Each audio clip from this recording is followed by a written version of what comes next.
Good afternoon, everyone, and welcome to this session of Rome Dialogue focused on Libya. I'm Arturo Varvelli, head of the ECFR Rome office, and I'm pleased to welcome you all to this panel. Welcome to Ahmed Maiteeq, welcome to Mary Fitzgerald, and welcome to anyone who is listening to us. And allow me to thank particularly ISPI for having me here. Together with our colleague Mary Fitzgerald, one of the leading experts on Libyan issues and currently associate fellow at King's College, we have the opportunity to interact with Ahmed Maiteeq, Vice President, Presidential Council of the GNA, General National Accord Government of Libya, one of the key figures of the current Libyan political landscape. Well, we have very little time, so I will start immediately by asking the first question to Vice President Maiteeq. Mr. Maiteeq, over the recent months, there has been a lot of progress in trying to solve the Libyan crisis, many negotiating tables, and many parallel tracks from a military, political, and economic point of view. A new roadmap has been established, which should lead to new election in a year's time. However, last month in Tunis, there was no agreement on the composition of a new national unity government. What have been the main obstacle to this agreement? Is it a matter of names? Meaning you could not agree on one person to entrust with guiding Libya's political transition, or is there any other political issue? Thank you, Arturo, and thank you, Mary, for having me today. I think talking about the UN talks in Tunis, and as you know, this talk have been started some time ago since the Berlin process and the Berlin meeting. There were different meetings, and some of them was a very successful story regarding the meeting in Geneva, 5+5. I'm talking here about the military meeting. Other meetings were in Gdamis, in Libya, held by different Libyan actors, and the East and the West, which a couple of months ago was in attack against each other. This is a successful part of the story. The second successful one was held in Tunis by the UN missions and the UN Special Envoy, Stephanie Williams. She succeeded with the 75 Libyan people who was in Tunis, putting in mind that they are from different actors and there were a conflict between them. They succeed to fix a date for election. This is the 24th of December, 2021. Plus, they are, until today, they are meeting with the Zoom, with the computers. You know, everybody knows that we are passing very difficult time of the COVID-19 problems. That's why they have they still have meeting today and tomorrow to find a way to choose the mechanism of the new presidential council and the new prime minister, how it's going to be chosen. This is the first obstacle. The second obstacle, as you know, it's going to be different actors and different representing different regions in Libya. And some of the members of the talks would like to have different names from different regions. And other members would like to have everybody elected from the room, from the 75 of the whole set. As you know, the 3 members of the presidential council and the prime minister. They did not find a way yet, and they do not agree on the mechanism if it's going to choose from different regions or they're going to choose from the room, the whole names.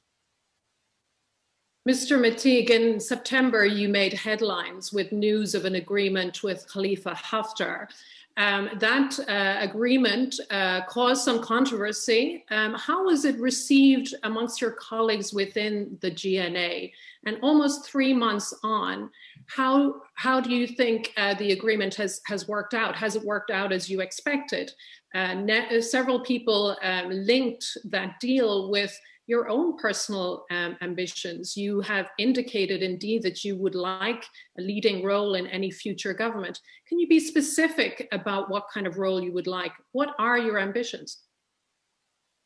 Thank you, Mary. I think it is very clear. I will put it very clear what kind of agreement is economic agreement put into the oil blockade was lost 9 months, and this is one of the it is the 95% vital for the Libyan economics, and without the financial support of the exporting of oil, Libyan economy cannot survive and cannot build for the next year, and we are basing our budget on this exporting of oil. So it is a very vital issue for Libyan, and reaching an agreement with the East, it sent a hope to the Libyan people that agreement between Libyan could be set very not difficult if there is, you know, a good purpose and a clear target was put on the tables.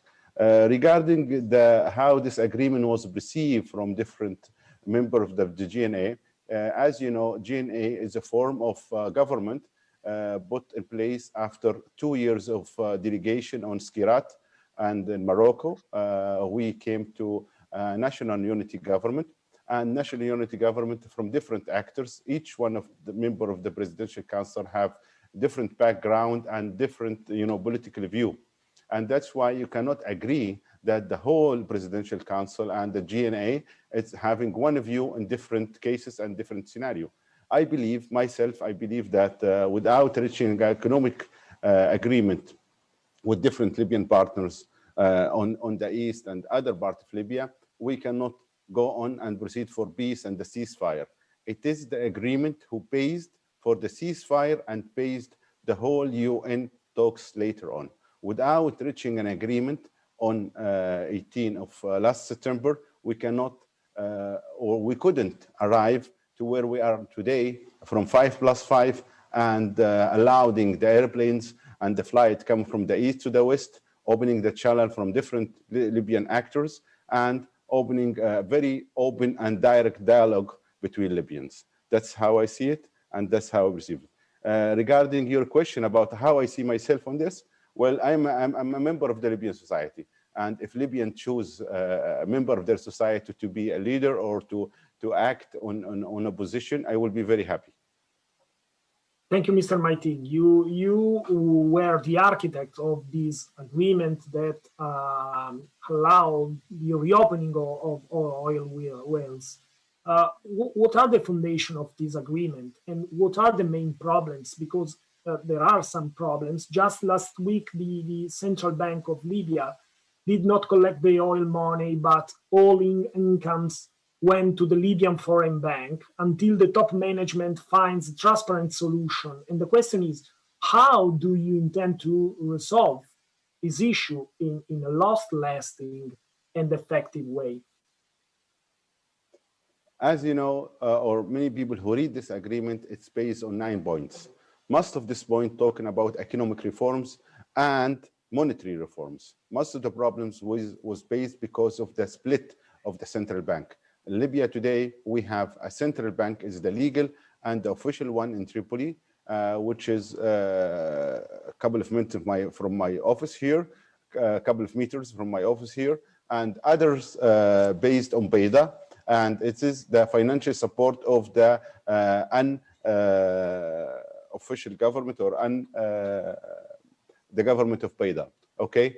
So as you know, the oil well and the oil side of Libya mostly are in the center of Libya. It's under Hafter forces, and the other part which have the main financial support of the Libyan economics in the south, and it's under the Hafter military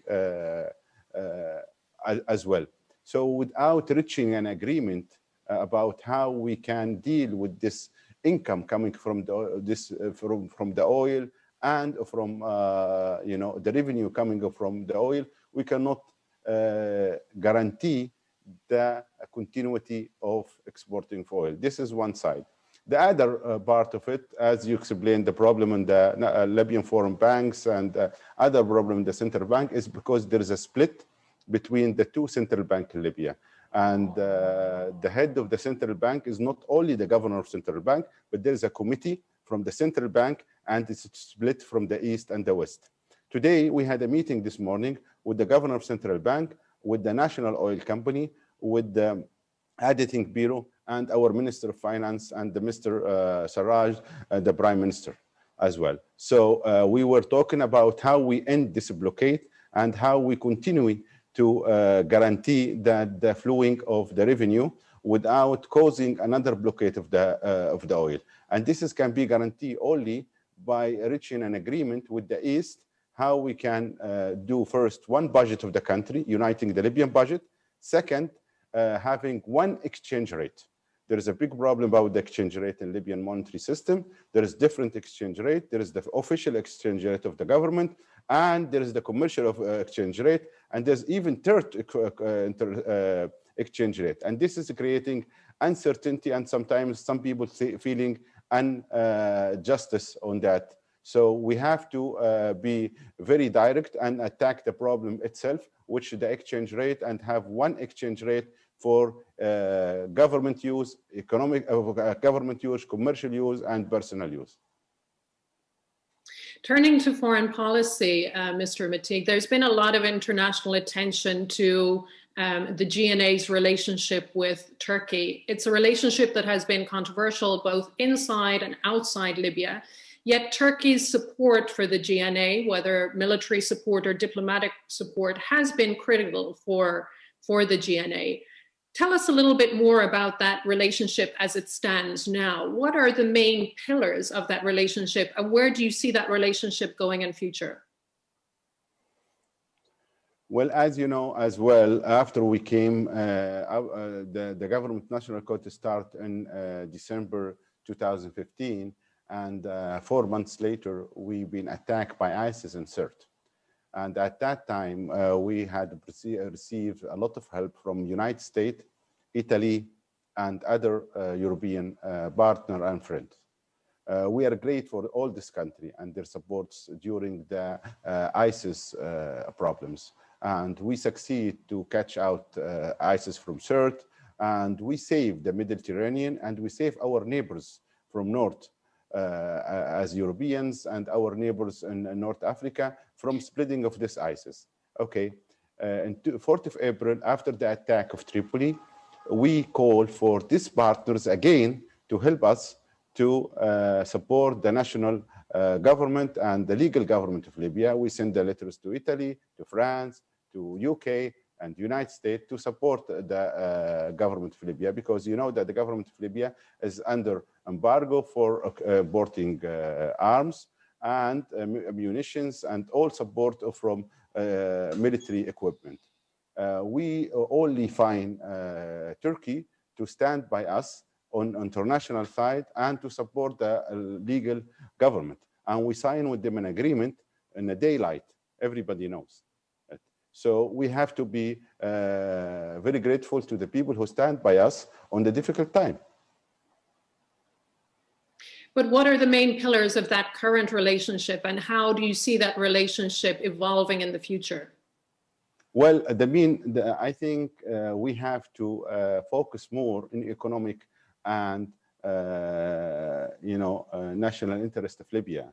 As you know, Turkey is a very important partner on the Mediterranean, and we call for all European partners to hold a good and positive relation with Turkey and with Libya. I think diverting this relations from military or security stand to economic one, I think is going to be very, very important and going to solve many problems we see today.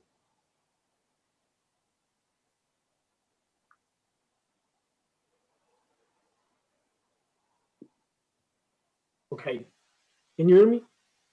Yes. Okay, sorry.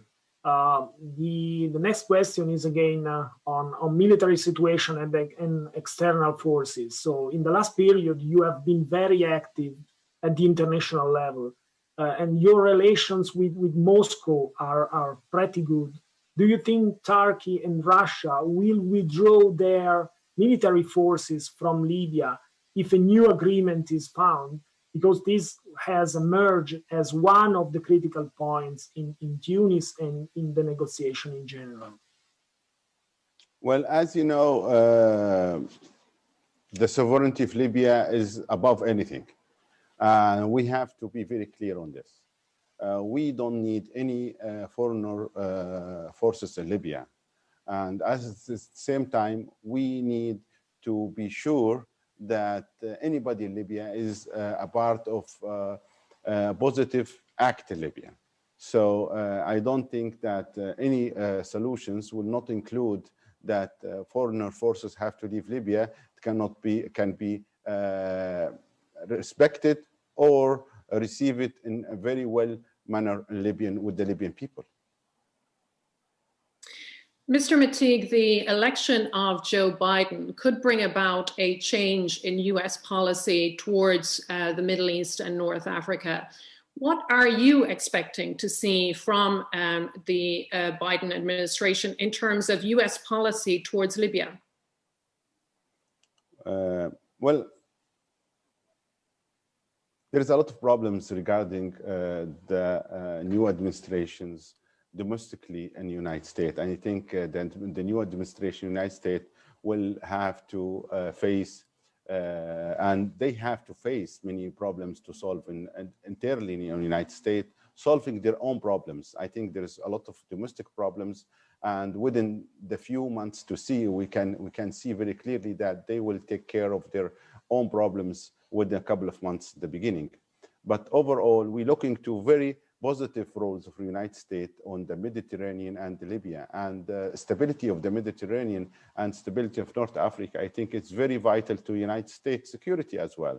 So I think that the new administration will focus on the whole regions, putting the mind in Libya, but I don't expect it that's going to be very soon at the beginning of the next year or so, because there's a lot of other files. It's have more priorities within the U.S. administration. Hopefully that we can see acting from the United States, the Libyan file very soon. This is positive for our side. How do you see actually the Biden administration affecting Libya's relationships with, say, Turkey and Russia, two countries that have increased their influence in Libya over the last year? Well, we have to see within the coming next 2-3 months to understand exactly what's the State Department, the new State Department acting regarding Turkey and their relations on the Mediterranean and their European relation as well. We've seen the new administration of the State Department, but until now, I think acting a Libyan file will be very vital to the United States. What's their position? We have to figure out within a couple of months. But I don't think they will stand without acting on the Libyan file. My next question is about the Italian fishermen's detention, because as you can imagine, this is an important question for Italy. As everybody knows, 18 Italian fishermen have been detained for 3 months in Benghazi. So you have proposed yourself as a sort of mediator to solve this problem, to solve these issues. So could you elaborate on this topic?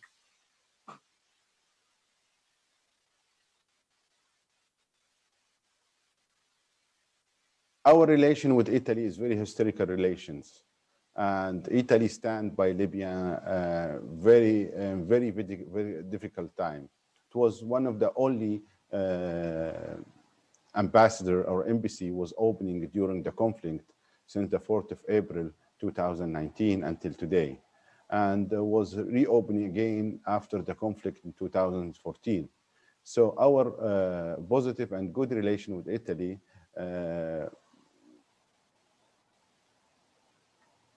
we have to stand by it.